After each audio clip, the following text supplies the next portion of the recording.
Hey drummers, how's it going? It's Alex once again, bringing you some more fun-free drumming ideas. For this week's lesson, we are breaking down the infamous Funky Drummer drum break, drummed by Clyde Stubblefield, obviously a James Brown track. Probably one of the most infamous drum beats of all time, certainly one of the most sampled drum beats of all time, and it's definitely a killer for your right hand and trying to stay relaxed. So even if you're not necessarily going to play it in any kind of context, there's definitely many little lessons you can draw from this, especially about sort of trying to relax, keep that right hand ticking over, getting a nice bit of finger control to make sure your right hand's sort of not tensing up as you're playing. Some nice little ghost notes, some little strange open hi-hat placements, some little buzz rolls. It's got a little bit of everything, and yeah, fair to say it's pretty funky. So here we go. All right, so if this lesson is going to teach us anything, apart from the sticking for this particular groove, there's a difference between, knowing what to play and then being able to play it. This is a really tricky groove, not necessarily because of the order and the sticking that you're playing, it's mainly because of the speed and the endurance required and the fact that you have to sort of remember to breathe and relax while playing this, which is something I still struggle to do to this very day, and you will see when I demonstrate it later, or you may have seen it in the intro, probably a bit red in the face. So what we've got, the best way to do it, so I've picked, there's quite a lot of little embellishments that go on in the actual drum break itself. So there's probably about 6 or 7 different ways of playing it. What we'll do is we'll just look at sort of what's going on between the kick snare and the hi-hat. We'll bring in the open hi-hats a bit later. We'll break it down into beats 1 and 2, then 3 and 4. We can get that down pretty nicely. And then I'll show you a few little things we can do just to tweak it and get it close to that little drum break drummed by Clyde Stubblefield. So, the first thing we'll do, we're going to look at beat 1 and 2. So beat 1 is quite nice and simple. Keep your right hand nice and low to the hi-hat. You want to get used to doing that. You're going to have a silky smooth right hand to try and get this finger technique down. Keep it nice and low to the hi-hat, not too heavy. And it's going to be the same for the snare drum. I'm not going to be cracking rim shots in this one. I'm going to be playing quite softly just to get that bounce and that sort of dynamic and texture from the snare. So beat 1 is probably the easiest part, so that's quite nice. We've got boom, tick, boom, tick. So we've got a bass drum on the 1 and the and of 1. 1, E, and I could do that quite happily. So when we get to beat 2, we've got 1, E, and 2, E, and So we've got a snare drum on beat 2 and the of beat 2. There is an open hi-hat coming in there later, but we'll just get the kick and the snare in there with the hi-hats just ticking away on those 16th notes. So we've got 1, E, and 2, E, and Every now and again you will hear a little extra tiny ghost note on the snare drum on the and of beat 2 to get 1, E, and 2, E, and Don't have to worry about that, that comes in less often. You have to really listen closely to get that. And what I've been doing, if you type the Funky Drummer Groove on YouTube, someone has very kindly put up a 10-hour loop, so it goes round and round. I've probably listened to about 3 hours of it recently because obviously it's such a cool groove. And if you listen to it at 75% playback speed, that really helps. So every now and again you can hear this little extra sort of ghost note snare drum popping in on the and of beat 2. But we're going to ignore that for this one because we're going to chuck in some hi-hats around there as well. So beat 1 and 2, one more time. 1, E, and 2, E, and Yay! All right, so moving on to beat 3 and 4. This is where things get a little bit more tricky. What we've got is just a hi-hat for the beat 3 itself. 3, snare drum on E, bass drum on the and of beat 3, and then we've got a little ghost note on the of beat 3. So we've got 3, E, and that is going to lead into a sort of slightly bigger hit on beat 4 itself. So with your left hand, you're going to be sort of doing this little tap, slap sort of motion. So just a little, not quite as vigorous as that, but just tap it and then just give it a bit more of a whip of the wrist to snap that snick down a tiny bit. All right, so if I go up to beat 4, we've got 3, E, and 4. If we now go from beat 4, we've got that big hit on beat 4 itself, bass drum on the E, just a hi-hat on the and then we're going to bring in that snare again for the So if we go all the way through from beat 3, we've got 3, E, and 4, E, and 3, E, and 4, E, and Not too bad. If we now take all of that and put it together, we've got 1, E, and 2, E, and 3, E, and 4, E, and I'll see if I can loop that round and not say anything at the same time.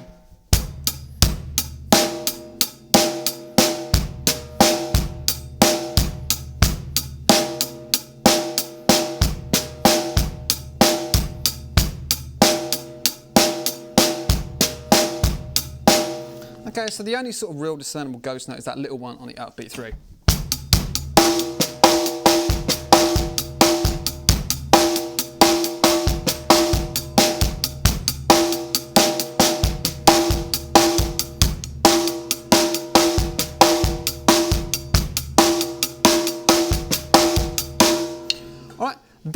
like the core, the foundation of the groove. And then what we're going to be doing now is just playing around with some of these open hi-hats. The two primary ones you want to focus on are going to be the one after the first snare drum. So we've got this. So when you get this 1 E and a 2 E and a. So we're going to open it on the E of beat 2, close it by the and of beat 2, and then of course we've got our snare drum on the of beat 2.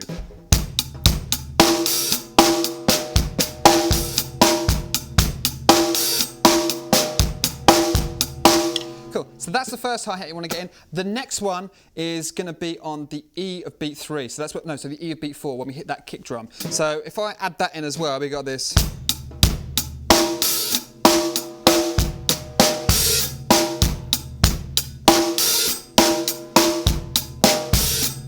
I missed that ghost note. Let's try that again.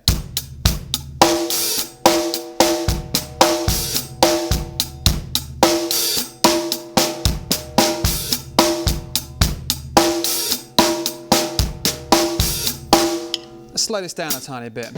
1 E and a 2 E and a 3 E and a 4 E and a 1 E and a 2 E and a 3 E and a 4 E and a. I'll keep it in those rhythm shots. I'm going to try and avoid it. It's more of a natural thing, so I'm going to trad grip it up and see if we can get it to play a little bit softer. So.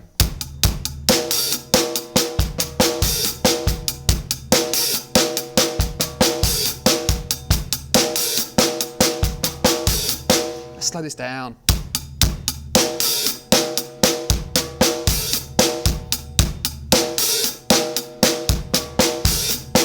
Cool, and one thing I find when I'm playing this, I just sort of tend to avoid the middle of the snare drum. I just sort of bring my stick back a little bit, use the edge of the snare where I get a tiny bit more bounce and a slightly different tone. And it feels like that's what's going on when he's actually playing it. 'Cause it's, I don't know, it's just the production on the groove is so good. I don't think it gets the recognition as it deserves in comparison to playing. I mean, the playing of Clyde Stubblefield is amazing and the groove is slick and sick and all those wonderful things. But I think what makes it, as well as the playing, is definitely that production.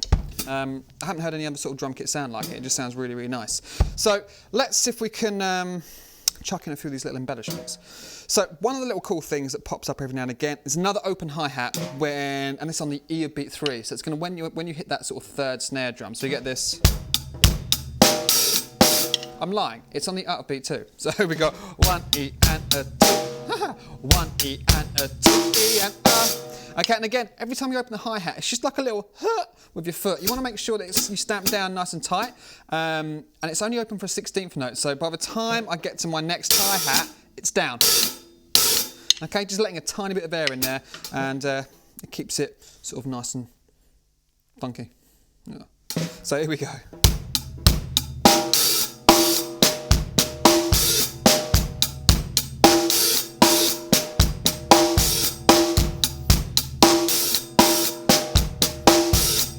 Okay, that's a really nice little part of the groove where that pops in. Let's speed this up.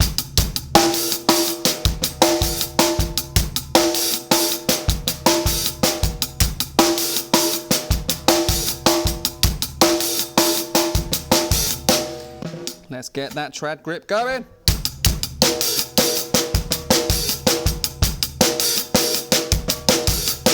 Changes the sound of my playing. I don't know why. I prefer it this way.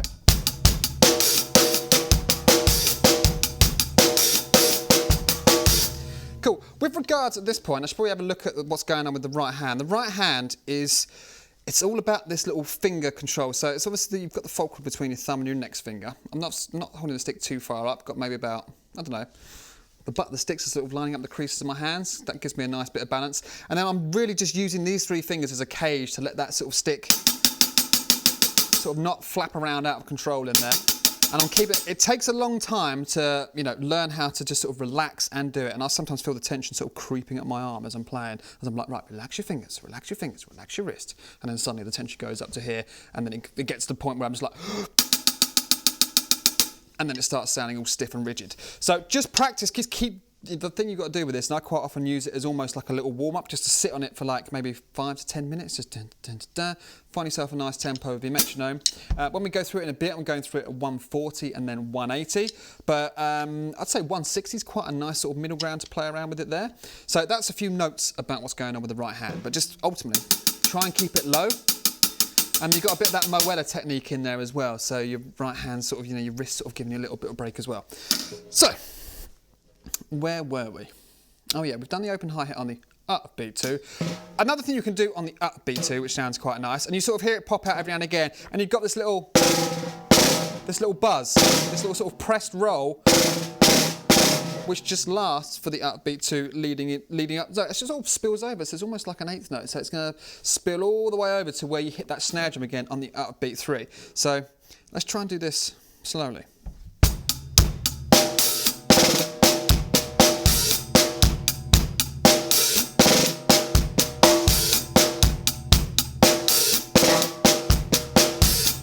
That was interesting. Let's go this way.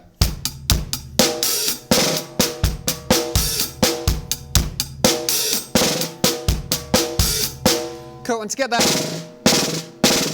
sort of sound, I'm just applying pressure, but then slowly releasing it as I'm making contact. So I'm almost I'm pressing the tip of the stick into the snare drum, and then just gradually easing off to let the sort of bounce settle, and that's where you get that nice brrr, and you let the snares do the work for you.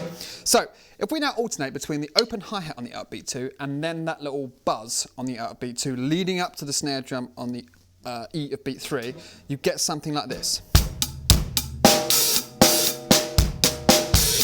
Now the buzz.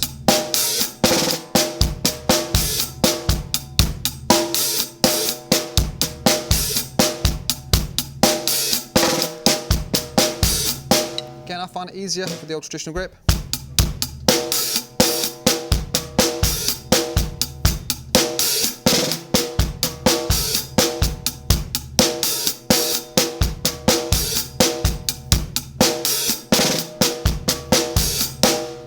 Alright, so that pretty much sums up everything I've got to teach about this particular groove. I'm now going to play at 140 beats per minute and then 180. Will I do it in justice? Probably not, but it's a lot of fun to play, and you know, you've just got to attach your own sort of style and your own way of doing things to it. But I like playing with that little open hi-hat on the upbeat 2 or buzzing the snare drum on the upbeat 2 and playing around with that a tiny bit. So I'll sort of like alternate between those and occasionally sort of do like the old, you know, just go back to the foundation of the groove where you sort of put the snare drums and bass drums in there, and then just that open hi-hat on the E of beat 2 and then the E of beat 4. Cool, so don't forget to grab the sheet music for this. I'm going to sort of stick on the metronome, so I'm going to put some headphones on, bust it at a couple of different speeds, and then I'll come and say goodbye. So, wish me luck. Here we go.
Nice. All right, drummers, so there it is. I hope you enjoyed that lesson. Thank you very much for watching. If you want the sheet music, although it's been popping up throughout the lesson, you can head over to my website. There's a link in the description, and it will take you to the latest lessons, and then you can just click on the link next to it, and then you have this lovely downloadable or printable PDF of the sticking patterns that we've gone through for this particular groove. While you're over there, do check out the sponsorship program. If you like my lessons, for £5 a month, you can double the amount of content you get, and it's actually more than double because the lessons tend to go on a little bit longer, a bit more in depth. We cover a few more grooves and a few more fills, and mainly concepts each lesson rather than sort of like individual beats or fills such as this one. So if you did like the video, please give it a like, subscribe if you haven't already, hit that little bell notification icon if you want to get a notification every time a new lesson comes out, and I'll see you very soon for some more fun free drumming ideas. Alright, see you later. Bye.